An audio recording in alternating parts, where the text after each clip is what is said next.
Salam semuanya, welcome to SIB First Podcast. So hari ini saya host kamu untuk podcast pertama kita bersama dengan CEO host kita Gabriel. Iya. Dan saat ini juga kita didatangi oleh yang berhormat, bolehkah? Pastor SIB PJ kita, Pastor Yoel. Iya. Hello. Lupa pula pakai mic. Nah sebelum itu boleh Pastor perkenalkan diri kamu, dari mana, asal mana? Oke, hello guys. So saya Pastor Yoel Along. Saya melayani di SIB Petaling Jaya dan saya saya bangsa Kenya Badan di Data Kakus. So apa lagi? Umur, beristri, umur. bersuami? Bersuami. Alamak. Beristri. Beristri. Istri. Ya. Masih bujang. Belum. Yang lain tuh, yang tadi tuh lain tuh, bersuami. Dilarang sama sekali ya? Dilarang sama sekali. Dilarang sama sekali. Jangan guys. So saya berumur 29 dan sudah ada seorang istri. Nama dia Bibiana. Right? So apa lagi tadi? Kamu sayang dengan istri kamu? Hah? Sayang banget. Sayang lah, Mbak. So itu sudah pengenalan Pastor Yoel. Nah, untuk podcast kita kali ini adalah Ministry Recap 2024. Nah, untuk persoalan kami yang pertama, Pastor, saya percaya kamu sudah melayani dengan sangat sibuk dari Senin sampai ke Sabtu di luar. Kami percaya kamu sudah pernah mungkin pergi ke podcast di mana? Joy mana? Ya. Saya pernah dengar kisah kamu buat podcast sampai jam 4 subuh. And then the next day kamu akan pergi ke buat khotbah di gereja lain. So, sebenarnya apa motivasi kamu sampai kamu mempunyai kekuatan tenaga untuk melakukan pelayanan ini? Motivasi ya.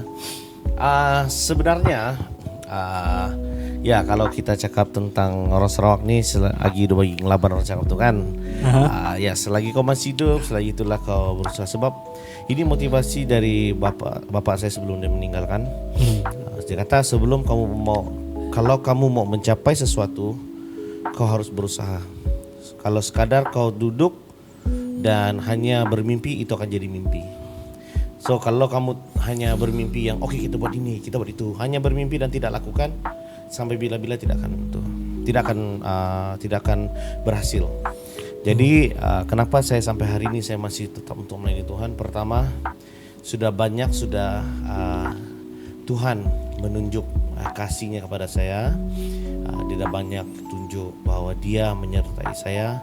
Dan juga kalau Anda kalau kamu memiliki satu motivasi yang sangat kuat tentang pelayanan, kamu melayani itu karena kamu nak melayani untuk Tuhan. Tapi kalau kamu melayani untuk manusia, maybe sekejap sajalah kau akan melayani. Sekejap saja kau melayani. Means mungkin kau bertahan 6 bulan, 1 tahun, lepas tu kau dah tak dapat melayani. Kerana apa? Kita melayani, konsep pemikiran kita untuk melayani itu sudah salah. Karena kita melayani untuk manusia puji kita. Nah, kalau kenapa sampai sekarang saya masih tetap untuk melayani Tuhan, karena motif saya pertama adalah karena saya mau memperkembangkan kerajaan Allah di dalam dunia inilah. Itu salah satu dia. Haleluya, puji Tuhan. Biasa.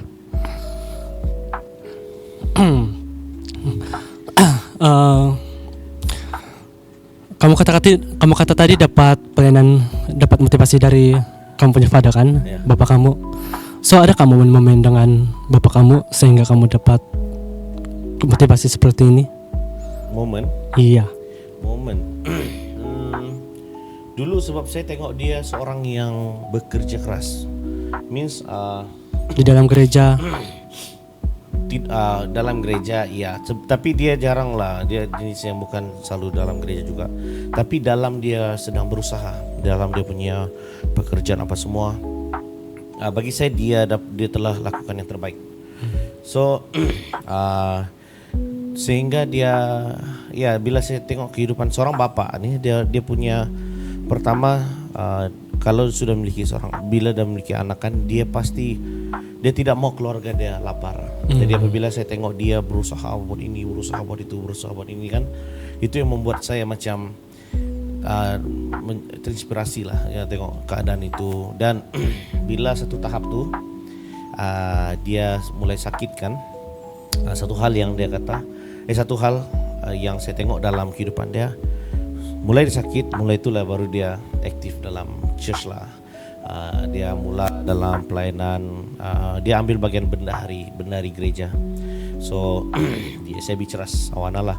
So bagi saya lihat dia punya usaha yang luar biasa. Itu dia tak selalu ada di rumah. Dia ada pun kalau dia balik petang rehat, lepas tu pagi bangun macam tu. Tapi ada satu momen yang saya sampai sekarang, apabila dia pergi kerja, saya selalu cium pipi dia. Mungkin dari saya sendiri, saya tidak pernah cium bapak saya. Ya, itulah kami adik-beradik begitulah. Jadi sampai sebelum dia meninggal, setelah dia meninggal tuh, itulah ciuman terakhir lagi saya buat untuk dia. Saya kata mungkin ini dah terakhir, sudah saya cium lah dia. Waktu itu dia sudah hembus sudah nafas dia terakhir, sudah saya cium. Dan itu bagi saya bila dia pergi kalau waktu dia masih hidup, bila dia pergi, dia memberi satu hasil yang baik untuk kami anak-anak. Lepas tu bila saya buat ciuman yang terakhir dengan dia, dia pergi, ya bantu selama-lamanya lah. Kenangan dia tu memberi satu inspirasi bagi saya untuk saya dapat tetap terus menghadapi kehidupan ini dengan jayanya lah bagi saya.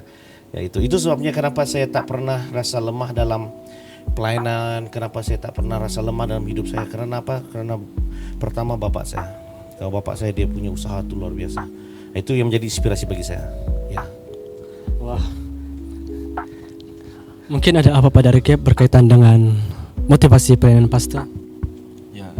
Ya, selama saya membesar, saya rasa saya sendiri tidak mempunyai seseorang yang mampu menjadi tokoh ataupun inspirasi bagi saya. So, untuk memiliki seseorang yang mampu kamu jadikan sebagai inspirasi atau seorang hero dalam hidup kamu, saya rasa itu satu benda yang kamu sangat-sangat lucky to have lah, sangat patut bersyukur untuk ada. Sebab bukan semua orang mempunyai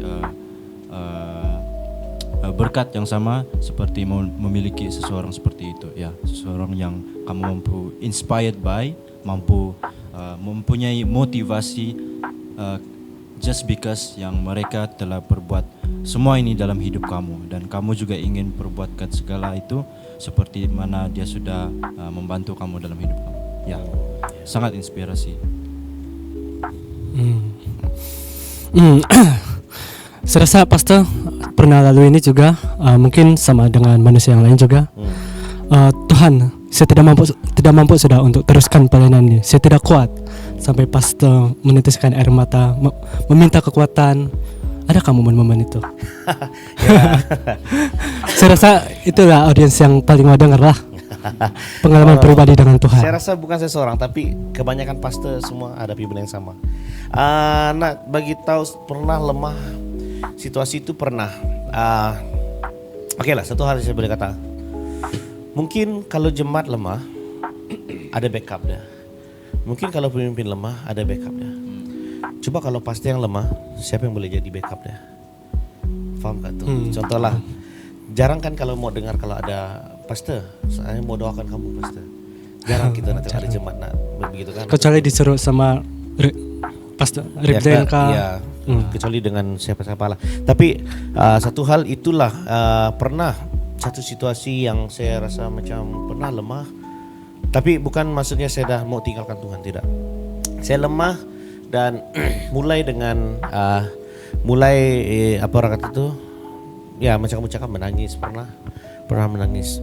Tapi setelah menangis kuat kembali. Dikuatkan kembali. Ya, dia rasa macam kau dah buang semua kau punya beban, lepas tu kau kembali dapat kekuatan baru lah. Iya. Wah. Gitu. Dan inilah cara Tuhan memberi saya kekuatan. Sebab setelah bapak saya meninggal kan, yang menjadi bapak saya yang paling luar biasa adalah Yesus. Ya, dia yang paling luar biasa bagi saya. Saya pernah lemah, saya pernah orang pernah ya fitnah, pernah semua banyak macam-macam pernah. Tapi apabila Tuhan sentuh hati kan, itu yang membuat saya semakin hari semakin kuat. Wah. Nah, That's why itu sangat penting kalau kita ada buat setiap hari kan ada satu masa, tak perlulah 1 jam, 30 menit ke, ambil masa kamu sendiri dengan Tuhan di sana, kita akan dikuatkan lah. Itu yang membuat saya tuh kalau nak cakap pernah lemah, pernah lemah ya, apalagi saya ini pastor muda kan. Belum lagi sampai dengan mereka yang veteran tuh, yang dah maksud saya dah iyalah lebih dewasa dari saya, lebih tua dari saya kan. Kenapa mereka boleh sampai ke sana? Tak patut, saya masih muda, dia sudah lemah kan. So saya tak mau kalah. Saya kata, saya harus mengakhiri hidup saya, mencapai garis akhir saya mengikut Yesus dan menyatakan kasih Tuhan kepada orang lain. Ya, itu yang saya memotivasikan diri saya supaya saya dapat tetap terus melayani Tuhan lah. Itu. Terkadang kan saya sebagai jemaat lah, so saya ambil VOB saya sebagai jemaat. Penyebab saya tidak mau mendoakan pastor, memberi motivasi, sebab mereka sudah kuat, dikuatkan Tuhan. Itu POV saya sebagai jemaat. Iya. Betul. Ya, tak salah, sebab memang pemikiran jemaat atau pemimpin memang ke arah sana. Memang ke arah sana. Tapi secara jujur, mungkin ya siapa yang boleh melihat video ini kan, secara jujur semuanya pastor kamu ataupun siapapun pastor kamu yang mereka tuh sangat perlukan doa daripada kamu orang. Jam tu. Ya. Apalagi pastor yang sudah veteran, yang sudah mungkin dah tua, yang sudah tu, mereka sangat perlukan sebab mungkin dah terlalu lama tidak didoakan. Apabila sudah didoakan kan, mungkin mereka rasa kelegaan macam tu. Ya, tapi pandangan jemaat memang begitulah, memang pastor ni kuat, pastor ni. Ya, itu saya pernah saya memberitahu lah mungkin kepada kamu orang yang di belakang takbir lah kan. Pernah saya kata pastor adalah seorang pelakon yang hebat bagi saya. Sebab kamu takkan tahu apa situasi dia alami di belakang, dan di gereja dia senyum. Di belakang mungkin kamu tak tahu yang dia sedang sedih, menangis, mungkin dia sedang hancur waktu tu. Tapi waktu datang gereja dia harus senyum untuk jemaat. Sebab sekali pastor tak senyum mungkin semua satu jemaat, satu gereja mungkin akan mulai yang macam tak senyum, dah tak ada mood. Karena senyuman pastor ke ataupun reaksi seorang pastor, dia akan mempengaruhi jemaat. Biasalah tiba-tiba saya datang gereja saya tak senyum kamu orang, saya tak mau salamin kamu orang, dia akan jadi tu, akan terpengaruh tu semua akan jadi. Kecuali kalau pastor datang, ya, kamu orang ni macam ni, dia belakang-belakang sikit kan, kamu orang akan mulai tu, dan kamu orang tak akan nampak apa yang pastor sedang tapuk, gitu. Tapuk tau kah? Tapuk, menyorok lagi. Saya ingat masa serok lah tu. Tapuk tu Sabah pun guna tapuk. Ya. Oh iya. Saya rasa Sabah tu saya selalu campur-campur bahasa saya. Ya gitulah. Berkaitan dengan berlakunya pastor, saya rasa pastor sudah menjawab dengan benar. Cuma mungkin kami sebagai jemaat mau mendengar situasi real di mana kamu menjadi fake untuk memperlihatkan senyuman. Menceritakan. Bagi contoh. Susah deh. Macam mana bagi contoh? Kalau lesela. Macam mana saya cakap? Okey lah, contoh lah kalau ada ketidaksefahaman dalam family, lesela ada ketidaksefahaman dalam family. Contohlah, kau banyak ini, kau tak ada, kau buat pelayanan tapi dekat rumah kau lain lagi sikap kau, lesai macam tu. Ya, pasti kena macam tu. Dalam family besar, kau pergi melayani Tuhan, kau melayani Tuhan macam ni tapi ke rumah kau tidak ini, kau tidak itu, macam ni. So dia ancaman dia begitu. So apabila kena macam ni, kita tegur mereka, tengok kamu lawan lagi macam ni. Jelas kita macam, okey lah, saya tak mau cakap. So, macam kita cakap macam tu lah, kita mau cakap, itulah masalah kamu orang ni.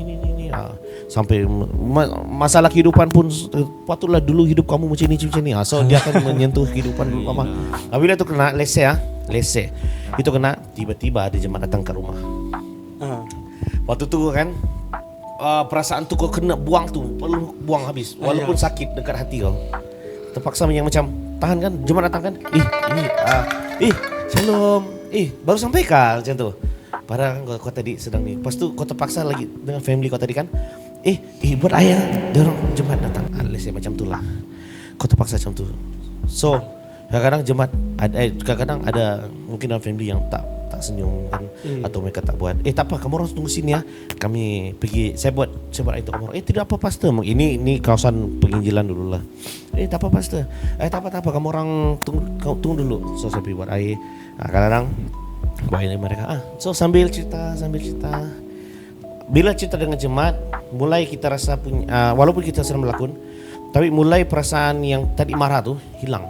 Sebab sebab kau nak tahu jemaat kan datang cerita lagi masalah dia. Iya. Kau sekarang kau tadi mengalami masalah. Sekarang jemaat cerita lagi masalah dia dengan tutup didoakan.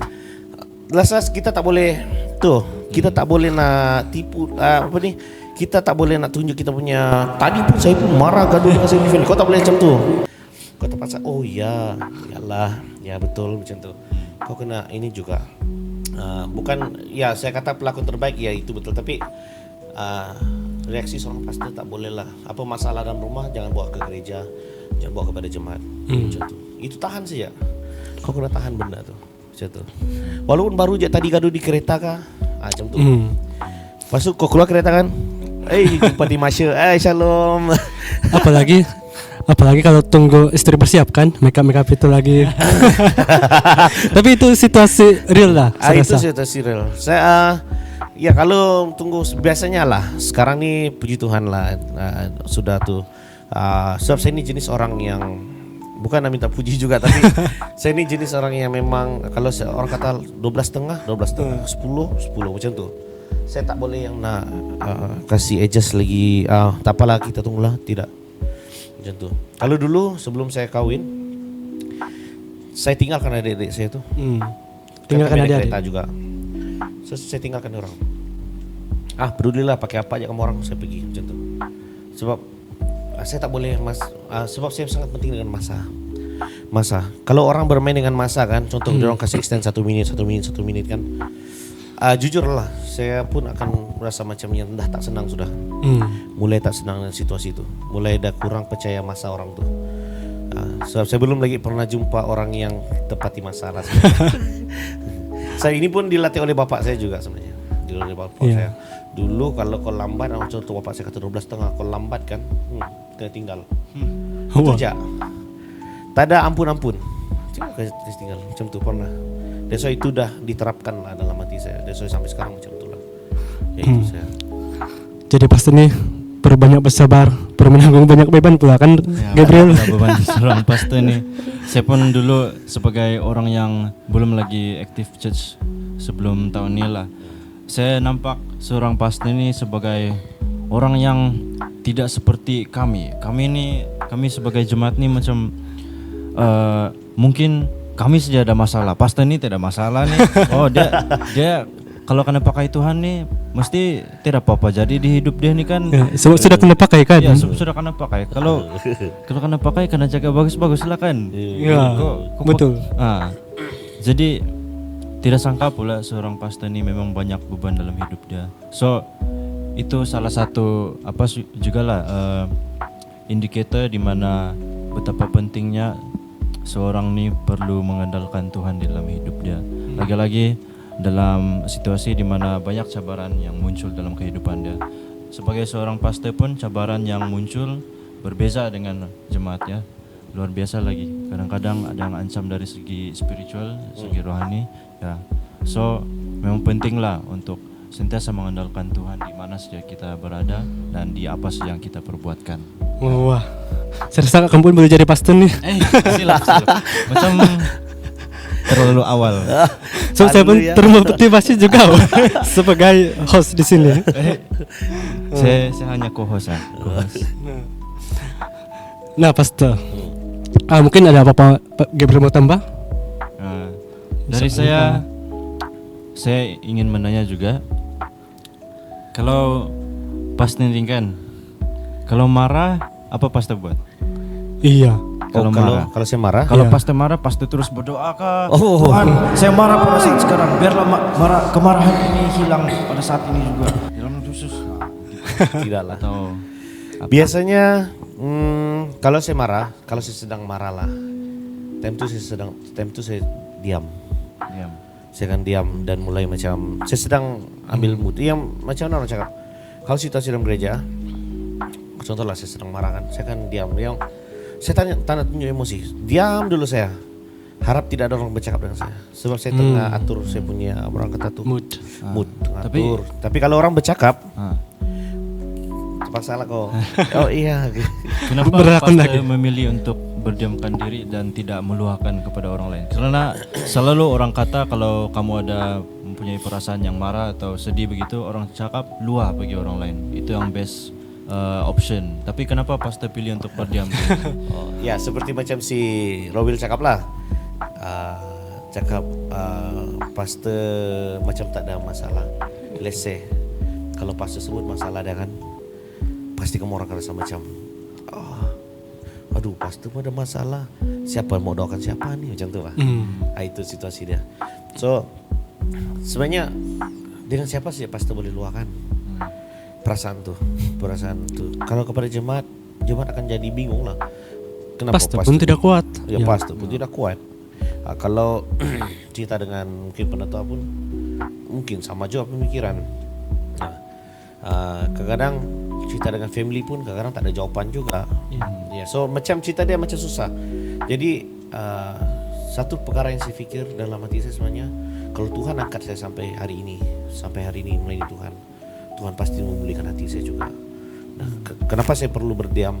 Karena waktu itulah cara saya tuh, Tuhan tolong tenangkan saya. Itu aja. Tuhan tolong tenangkan saya. Itu saja kalau saya dalam situasi itu. Tapi tidak mengambil masa yang lama, 1 jam cukup lah. Tapi kan dalam POB saya sendiri lah. Mungkin ada saya banyak belajar dari baca statement.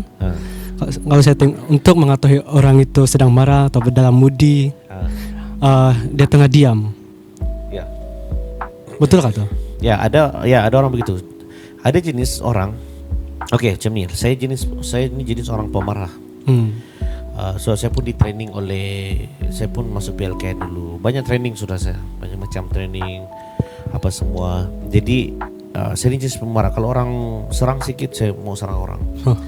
Jadi apabila menjadi seorang hamba Tuhan ini kan, kau tak boleh buat situasi itu sudah.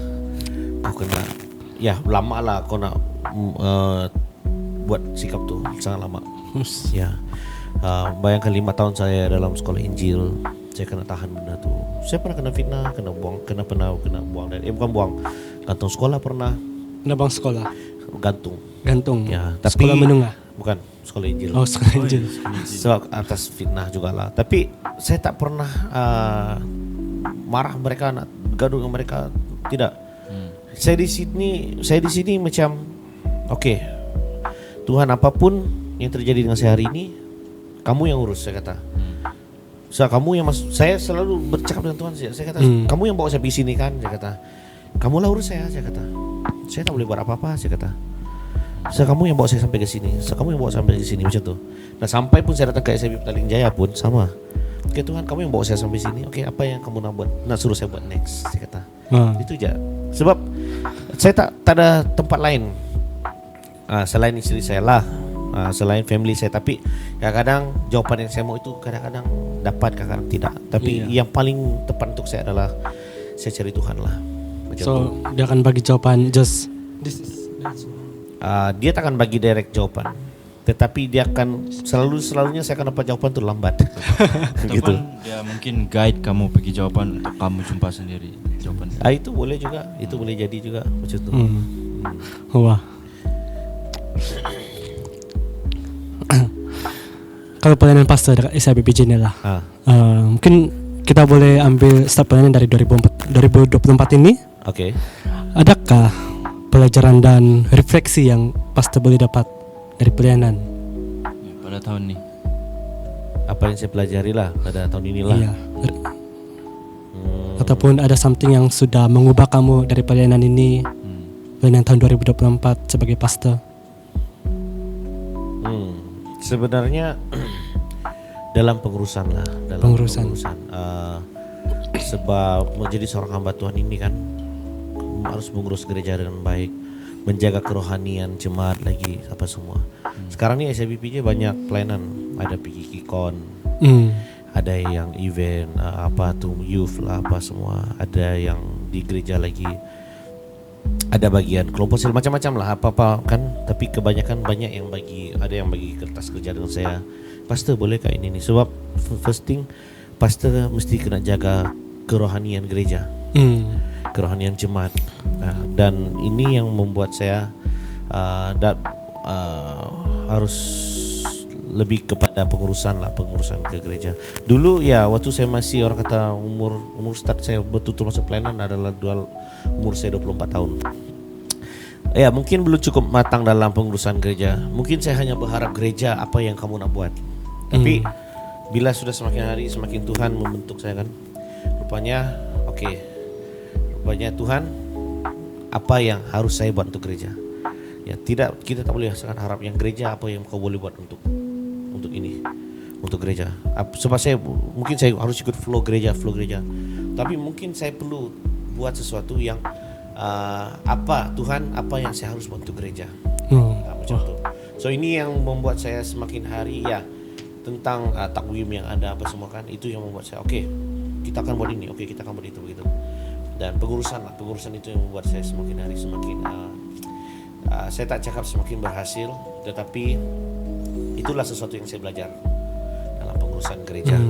Ya, itu salah satu dia lah yang saya belajar pada tahun 2024 inilah. Dan juga mungkin adalah certain, tapi yang paling memberi saya lebih efektif inilah dalam pengurusan gereja. Pengurusan, lebih kepada pengurusan lah, belajar dari pengurusan. Ya, pengurusan jadwal macam tu semua. Itu. That's why saya sudah start buat benda ni memang dari dulu, tapi tahun ini bila tengok banyak yang jemaat keluar pergi sana pergi sini, maksud saya dalam pelayanan mereka kan, mulai itu yang kita kena urus lah masa itu. So itulah pengurusan itu yang sangat penting. Sebab biasanya saya akan buat jadwal bulan 6 saya sudah buat jadwal untuk tahun depan. Awal bulan 6. Ya, awal bulan 6 saya sudah buat planning sampai bulan 12 ni lah. Nanti bulan 1 baru saya akan bentangkan untuk tahun depan. Persiapan sangat lama. Ya, betul sebab perlu tahu dia punya, sebab perlu urus dengan baik kan. Harus jadi pengurus yang baik juga kata firman Tuhan. So dari bulan 6 lah sudah start. Tidak boleh last minute. Tak boleh. So kalau last minute saya boleh bagi tahu kamu akan burn out. Kau pasti akan burn out. Kau pasti akan rasa macam pelayanan ini beban. Kau akan rasa macam penat lah buat pelayanan. Terus karena pengurusan. Kalau pengurusan tidak baik, kamu akan rasa. Semua itu kamu akan rasa. Tapi kalau dari bulan 6 saya sudah buat sampai sekarang Desember. Sebab jadwal saya masih ada lagi. Maksud saya masih ada lagi, saya tengah atur lagi. So dalam pengurusan tu saya masih buat lagi. So nanti bulan 1 atau bulan 2 kan ada pembentangan, nanti akan bentang. Ini yang saya sudah buat. Mungkin saya akan jumpa penetua lah orang. Ini pembentangan saya macam tu. Bulan 10 hari itu pun saya sudah bulan 10 atau bulan 11 lupa saya sudah bagi saya punya pembentangan juga dengan penetua. So ada yang ada yang tidak berapa kata mereka. Jadi saya akan urus atur lagi sekali. Begitulah. Itu bagian pengurusan. Itu yang saya belajar pada tahun inilah macam tu. So, ada apa harapan untuk tahun depan? Dari Pastor Yoel. Ya, harapan saya untuk tahun depan agar kita tetap terus apa orang kata tu lah, berakar ke bawah dan bertumbuh ke atas. Macam balik. Berakar ke bawah, Berakar ke bawah. Berakar ke bawah, bertumbuh ke atas. Betul kan? Betul lah. Betul. Kamu orang ni. Bertumbuh, berakar kan berakar. Berakar, bertumbuh dan berbuah-lebat. Berbuah-lebat. Yesus tolong. Betul lah. Oke. Itu. Dan harap kita tetap terus semangat dalam pelayanan. Satu, saya katakan bahwa selagi Anda masih hidup, selagi itu Tuhan masih pegang hidup kita. Selagi itu kita harus tetap melayani Tuhan. Mungkin pada hari ini kamu tak dapat merasakan kehadiran Tuhan. Mungkin hari ini kamu rasa macam mana Tuhan. Sebenarnya Tuhan ada dengan kita. Kita yang tidak sadar. Kalau kita tidak sadar ada Tuhan, that means kita masih hidup dalam kedagingan duniawi. Nah, kalau kamu sadar bahwa Tuhan itu masih ada dengan kamu masih hidup bersama dengan Tuhan. Nah, harapan saya untuk tahun depan, saya harap kita tetap terus semangat lah, harapan supaya jemaat tetap terus semangat untuk ya bagi yang tak ada pelayanan mungkin mereka boleh melayani sudah. Ya jemaat yang lama tak datang gereja mungkin boleh datang gereja, karena gereja lah di mana tempat kita boleh bersekutu, boleh berdoa bersama. Mungkin ada masalah yang harus di-counseling, kita boleh counseling. Itulah harapan saya lah untuk sekarang ya, dan memuridkan, harapan saya memuridkan lagi jemaat-jemaat yang belum dimuridkan supaya mereka memiliki satu dasar atau nilai yang penting yang harus mereka tanam dalam diri mereka supaya mereka dapat bertumbuh dalam iman mereka. Itulah itu harapan saya.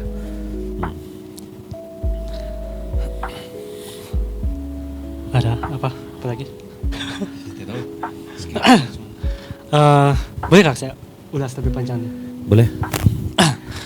Oke, Pastor, mengenai dengan harapan untuk jemaat Lakan, mungkin kamu punya motivasi untuk mereka selain dorong dapat motivasi dari Tuhan. Oke. Boleh kah begitu? Ya. Mungkin Boleh. Pastor punya motivasi untuk mereka? Ya, saya motivasi. Ya, saya lebih kurang begitulah, lebih kurang ke arah sana lah. Lebih kepada supaya mereka dapat terus semangat walaupun apapun cabaran yang mereka hadapi di hadapan. Suatu masa nanti pasti akan terjadi suatu cabaran. Pastilah. Dan pasti akan terjadi, sebab ya siapa saja manusia yang tak pernah mengalami masalah. Betul kan? Itu saya kata pasti akan terjadi. So untuk situasi ini biarlah kita tetap kuat, pandanglah Yesus sebagai penolong, sebagai satu kekuatan untuk kita dapat tetap terus maju ke depan. Jangan pernah give up dalam kehidupan, karena hidup ini Tuhan sudah beri yang terbaik untuk kita, maka kita pakailah hidup ini dengan baik. Kalau kamu pernah tengok statement saya kan? pernah kamu tengok statement saya kan? Coba sebut untuk Ya, audiens kita yang right. sedang menonton podcast Jangan ini. sembarang hidup ya. Ya. So ya, supaya kita aturlah hidup kita dengan baik, karena Tuhan sudah memberi segala sesuatu yang terbaik, baik sempurna ataupun tidak sempurna. Tetapi satu hal, saat kamu masih bernafas, Tuhan masih memegang hidup kamu. Haleluya. Ya, Amin. Itu saya punya motivasi lah untuk jemaat-jemaat lah. Ya. Oke, terima kasih kepada Pastor Will atas podcast ini. Semoga sharing dari Pastor ini dapat memberkati kita dan kamu sebagai audiens. Nah, sampai di sini saja kita punya podcast. Jumpa lagi di next podcast kita. Bye. Yeah.